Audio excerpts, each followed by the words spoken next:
real-life mayhem, some believe, is motivated by a certain sound and stagecraft.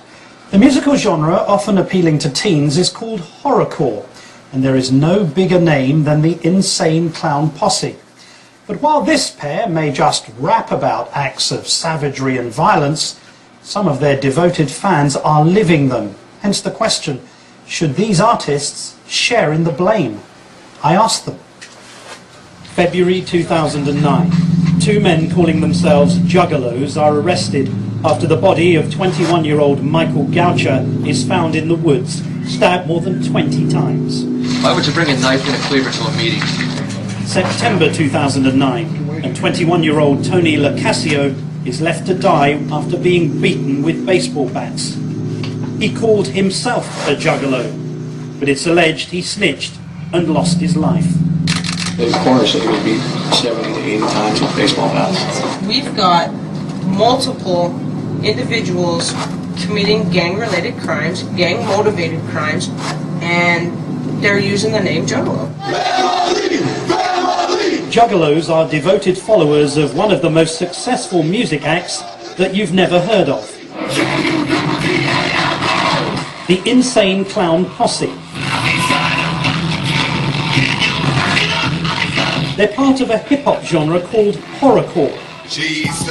Music that celebrates murder, suicide and decapitation. And their videos are all over YouTube.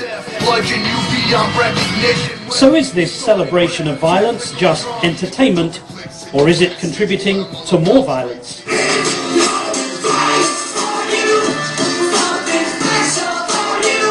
We're on set with the Insane Clown Posse in Detroit as they shoot a video for a song that characterizes murder. In Your Face.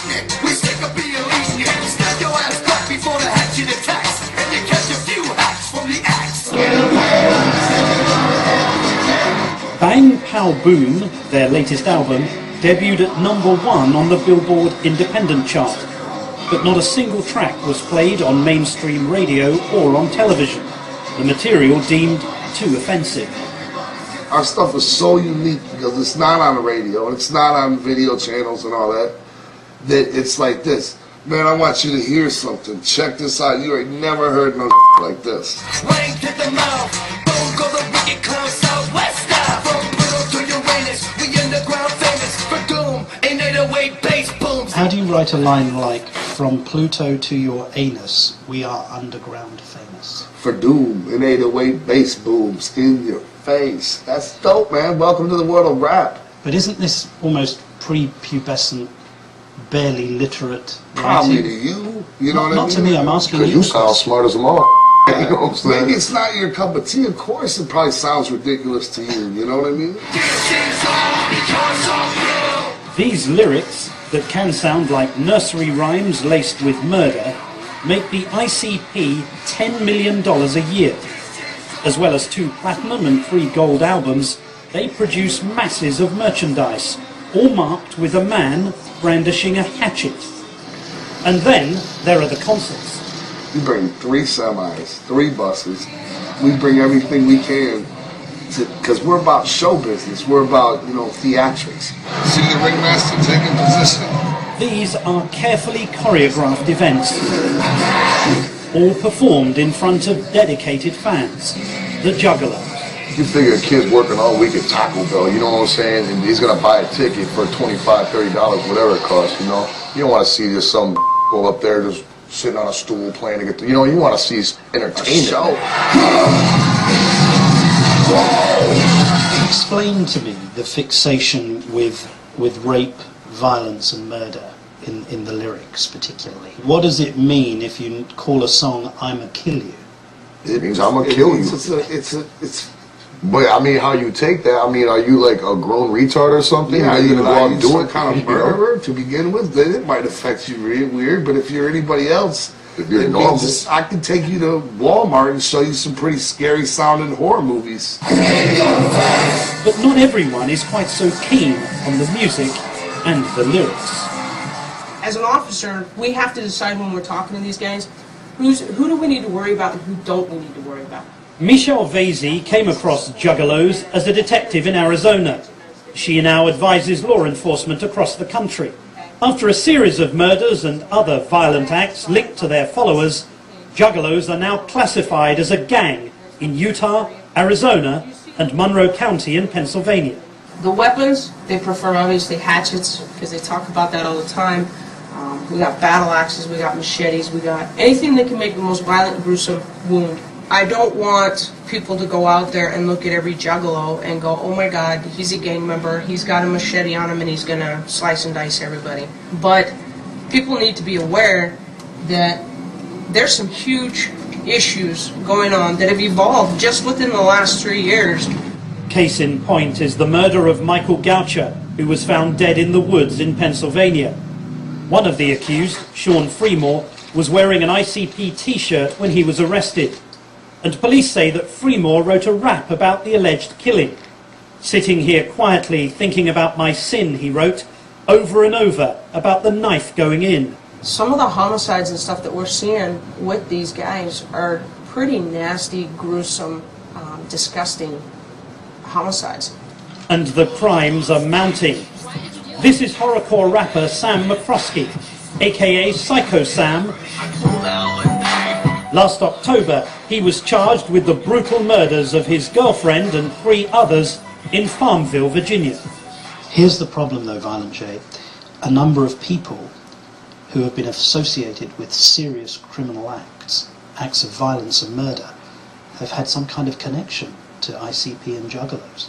And I'm sure they watch Stephen King movies as well. They're no longer regarded as innocent lovers of your music because of a number of horrendous crimes that have occurred. I say bull. I say it's not true. I say It's people not have true. a wrong. Let me give you an example. In February 2006, individual attacks people with a machete in a gay bar. He kills a police officer in traffic stop. He calls himself a juggalo. There's something wrong with that He kid. was insane to begin with. You better holler at his parents and see how they raise What him about all in messed September up. 2009? Sam McCroskey.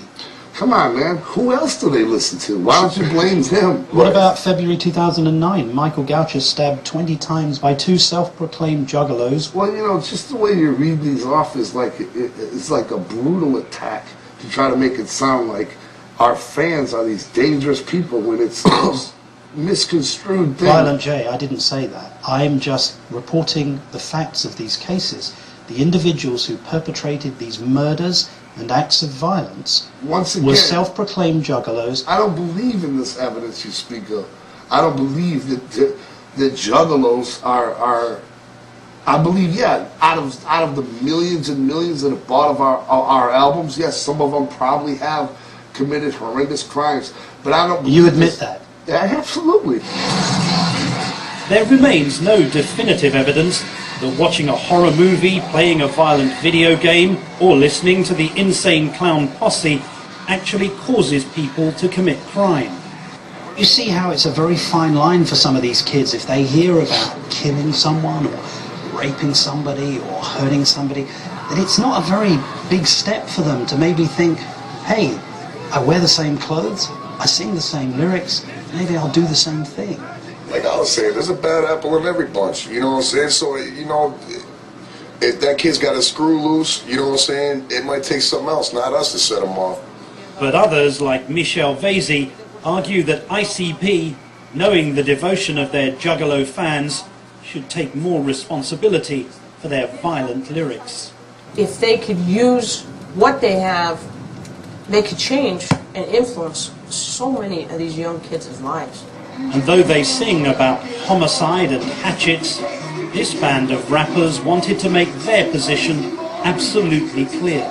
We ain't encouraging We're not nobody. encouraging We ain't saying go out and do We're this. sitting We here ain't on the saying, TV hey, cameras you go do this. telling the world we have face paint on.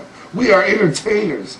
If any of our fans kill somebody, please don't buy any more of our records. Get out of our lives. You're a sicko.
isn't to change the world and make everything better. I don't give a damn about the world. But when it comes to it, we throw good things in there. You know, we're not totally evil guys. Do you care about the audience? I care very much about the audience. All right.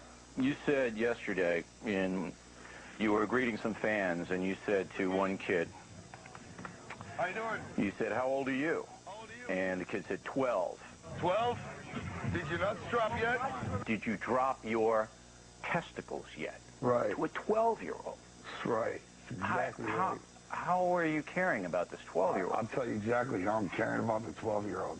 What 12-year-old in the United States, show me the neighborhood where a 12-year-old kid doesn't know what a pair of balls are yet?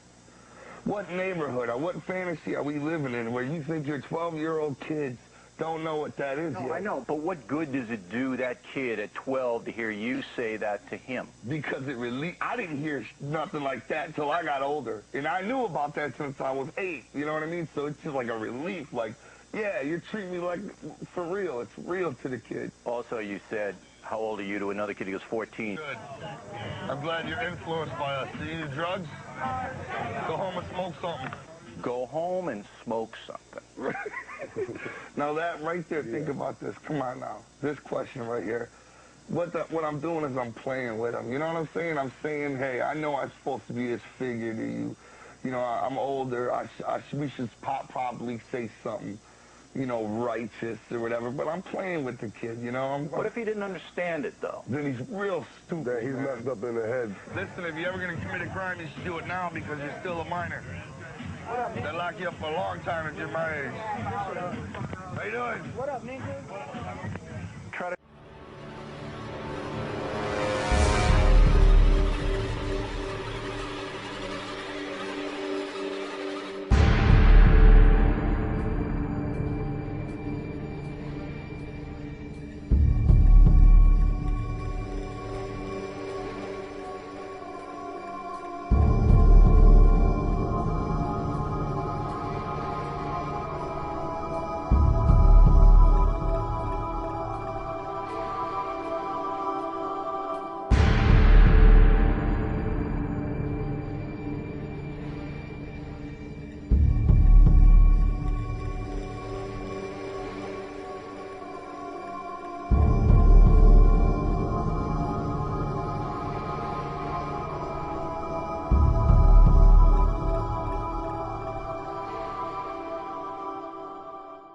DJ Larson. I am a juggalo. I've been a juggalo for 3.5 years, and what that means is that I'm down with the dark carnival. From kindergarten through 6th grade, my elementary years, my best friend was Tommy Brow, and we grew up near each other around the block.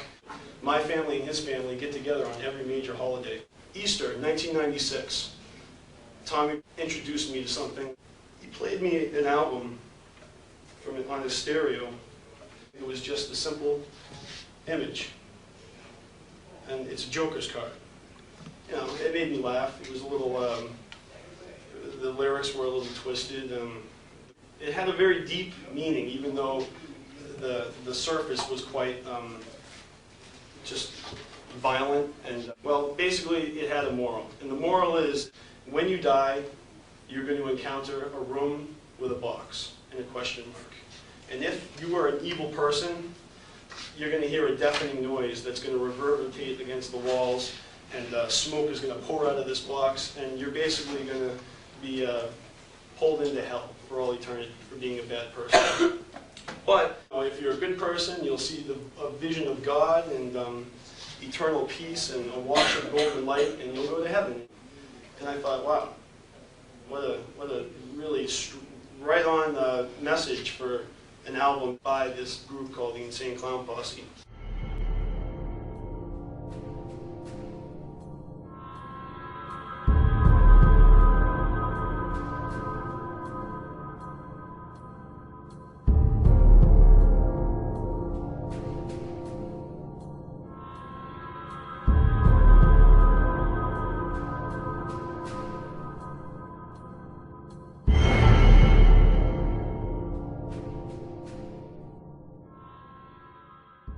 To buy the new Motley Crue album, and when we were there, look what I found.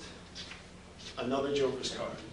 Right, brand new, right on the shelf. It was the same day as the new Motley Crue album, The Great Malenko. And I picked it up, and I was like, wow, who would have thought, you know? And then I also wanted to pick up another Motley Crue album, so I walked around back, got it. When I came back up to the front of the store, Newbury Comics, all the other Great Malenko albums were gone. There was a bunch there when I picked it up, but they were all gone. Me and Tommy had our copies in our hands, but the rest were gone. The Insane Clown Posse had changed record labels to Hollywood Records, and Hollywood Records was being protested by a group of Southern Baptists. And the result of this, Insane Clown Posse's new album was pulled off the shelf 7 hours after it was released because of violent lyrics. But I bought my copy. And other people got copies too, because not all record stores complied. With this new Joker's card, this album, the message that they were giving made a lot more sense to me with the Great Malenko, because the Great Malenko is the master of art of magic without magic. He feeds upon your greed, and he's powered by your jealousy, lust, and temptation. If you envision something that doesn't belong to you and you do someone wrong to get it, that is his illusion. And if you act upon it and you seek it out at the expense of others, that's his magic. Basically, if you're satisfied with what you have and you can achieve what you want without doing any wrong, then you'll see him as a hoax, and there is no magic. And so basically, his illusion are your evil thoughts, and his magic are your evil acts. And this struck a chord in me, because now I realize that Riddle Box album, it actually applied to me. I was feeling at the time that I wasn't exactly the best person I could be, and I wanted to change myself. So I did, and on September 3rd, '97, I got to see the Insane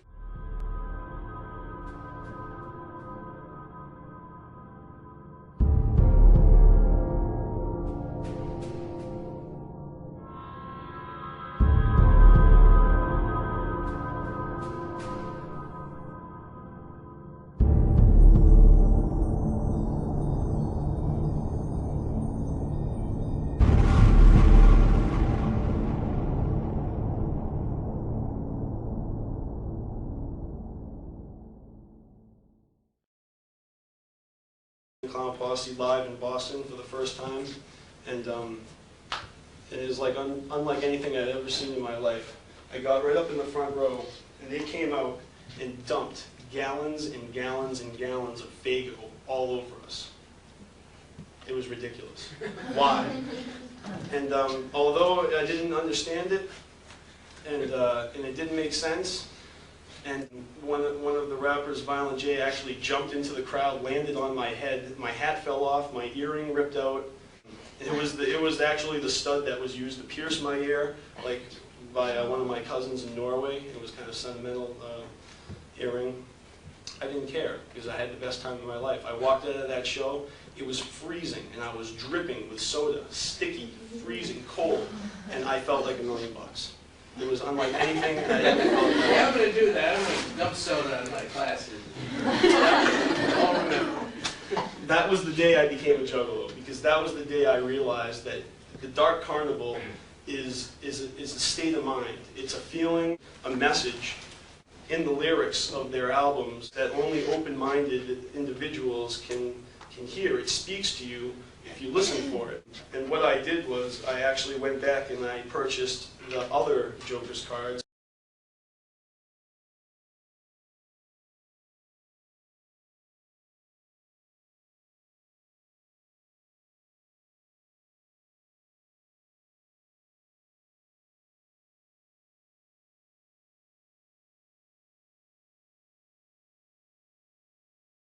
And I realized that this is all planned out. There are 6 phases of the Dark Carnival. The first one is the Carnival of Carnage, and it came out in 1991. But what the Carnival of Carnage does is it sets the tone for the entire series.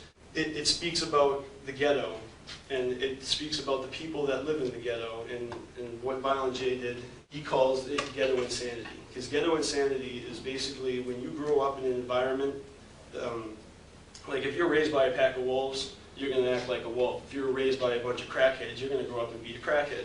They had a calling for a change in life, where take down abandoned buildings and build some schools, build some malls and create some jobs in the inner city to get some hope, some life back into the streets. They're from Detroit, Michigan, and that was a very bad area. They started rapping about a carnival of freaks, just a traveling mass of carnage that comes to the upper class and gives them a taste of what has been going on in the ghetto for so long, a real good look at the problem that's going on in America. And the second Joker's card is the Ringmaster. Now, the Ringmaster is one of my favorites. It questions what the real evil is. It asks, is the real evil the person who is trapped in a caged hell, or is it the person who created the hell and did nothing to stop it throughout the years? Who's guilty? Is it Frankenstein, or the doctor that created Frankenstein? Is it the sword, or is it the man who's slain with it? It also goes on to say that those who are ejected at the gates of hell will be pulled into a fiery mass by their own sin monster. And it asks you directly, can you control your own sin monster? Are you a good person? Once again. Now, all these Joker's cards, and then I went and saw the show, and it was incredible. I had such a fun time. All these things put together, I made the decision I was a juggalo, and this was something that I cared about, and it was something that meant a lot to me, and I wasn't going to compromise my beliefs for anyone.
Insane Clown Posse, they rap about your soul. And they tell you, you know, how it is when you die. And also, the Mighty Mighty Boss Stones have a crazy pit. Well, are people doing drugs? No, they don't do drugs, and they don't promote or discourage against it, because they are about individualism, and they are about doing what you feel is right, regardless of what anyone thinks. What you want to do is what you want to do. What you want to be is what you want to be. When you get out of the shower and you're naked, that's who you are. Everything you do to yourself from that point on is how you make yourself. And basically, juggalos are people that do what they want to do, and dress how they want to dress, and act how they want to act. And they don't bend for anyone. It's a real good feeling being a juggalo, because I think it helps me be a better person. It represents how I feel. I'll be down with the clown until I'm dead in the ground, honestly.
breathing your last breath, or hearing the doctor saying there's no hope, breath goes out of your lungs, all of a sudden you find yourself going down like in a real fast elevator, and you smell something like sulfur, and you hear screams of people. You think it's a dream until that fire starts to hit your body or your soul that's in hell, and then you look around. There's going to be a lot of people surprised that hell even exists.